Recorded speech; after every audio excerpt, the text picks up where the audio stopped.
Good morning and welcome to Church at Home with Rachael for Tuesday, the 19th of October. Time is just flying by this year, isn't it? Wouldn't it be great if we could figure out how to get through COVID, that 2022 would be COVID free? That would be amazing. Anyway, just thinking. Yesterday I talked a bit about church and people's reasons for not going to church and, decline in attendance and things like that. Today I'd like to pick up on that and talk about the reasons why people might go to church. I think for some people, church is their social place. It's that place where maybe, especially during COVID, um, when everybody had to stay home and stay isolated or stay away from people, church is a place where we can come that we, first of all, probably can trust that, at least the Anglican churches that I know of, we can trust that we're going to be able to safely sit 6 feet apart, that we're going to wear our masks and we're going to sing wearing our masks and we're going to be careful with one another.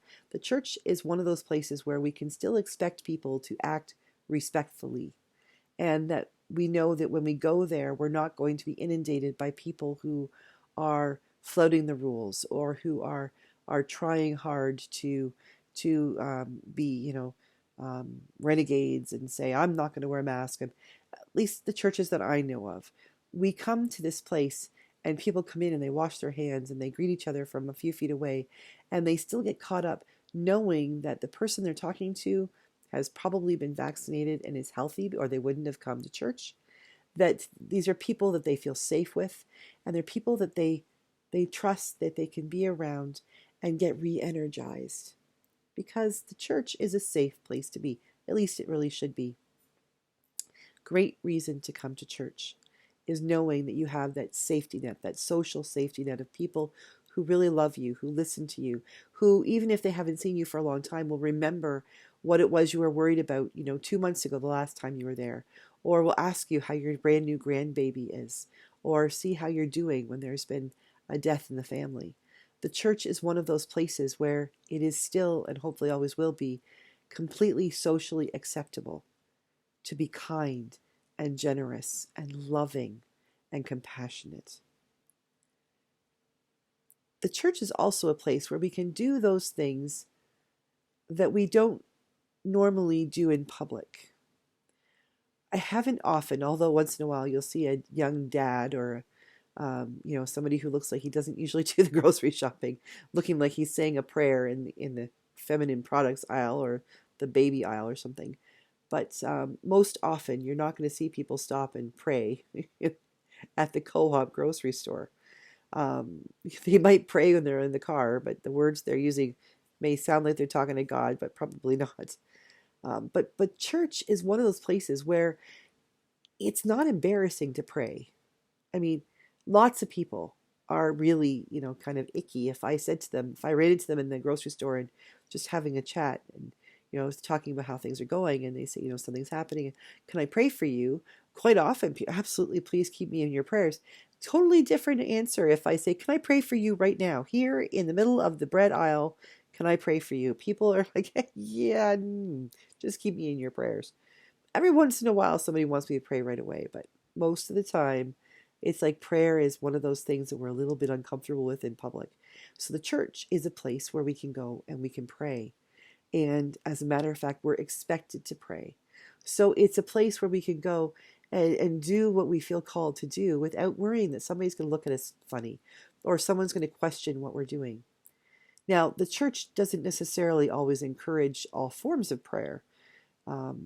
I would love it if people would come into the church and pray together as they gather. If people felt comfortable enough to stand up and say, in the middle of the service, I really need prayers for this or something. I would love to get there. I've been in congregations before where during life events, which is when I ask if anybody's had any birthdays or anniversaries, anything they'd like to pray for, where the congregation has gotten comfortable enough to stand up and say, yes, can you please pray for this or that?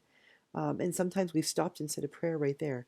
But that takes a lot of time, and it takes a lot of people growing into that space and knowing and trusting that this is a safe space, that the people are safe.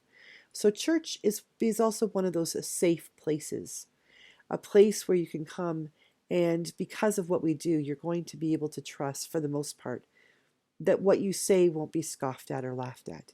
It's a place where you can come and feel encouraged and able to to just be yourself. Now, that doesn't always happen, and it depends on the person who's coming. But the church is one of those places where that can possibly happen. And we're finding fewer and fewer places in the world, I think, that can happen.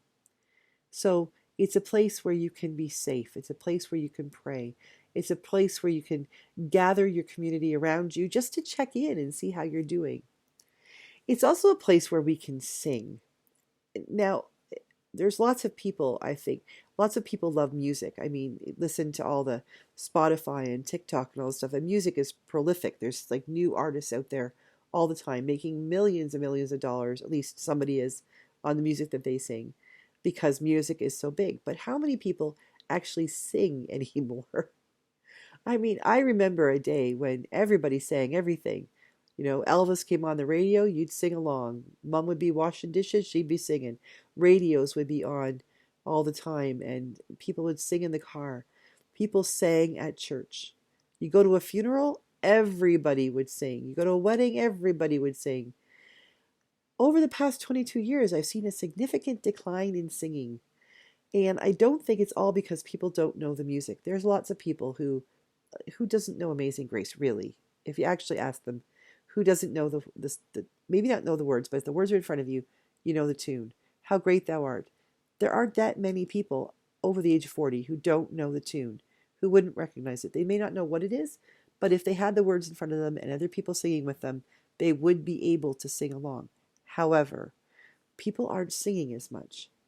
I'm noticing at funerals that quite often you almost need a choir to lead the music because people aren't singing. And hence, as I said last week about Ed Sheeran, this idea that maybe moving away from having communal singing where everybody's singing and moving more toward a listening, a more passive way of having music is more popular. I think there's something to be said for singing together. They say that to sing is to pray twice.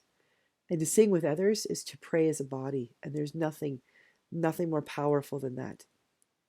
And we need to, I think that the church needs to regain that. How do we encourage people to be singers? Because the church is one place where you can sing. And I hope no one's going to tell you that you can't sing. I mean, that you aren't able. You may not be invited to do a solo in the choir.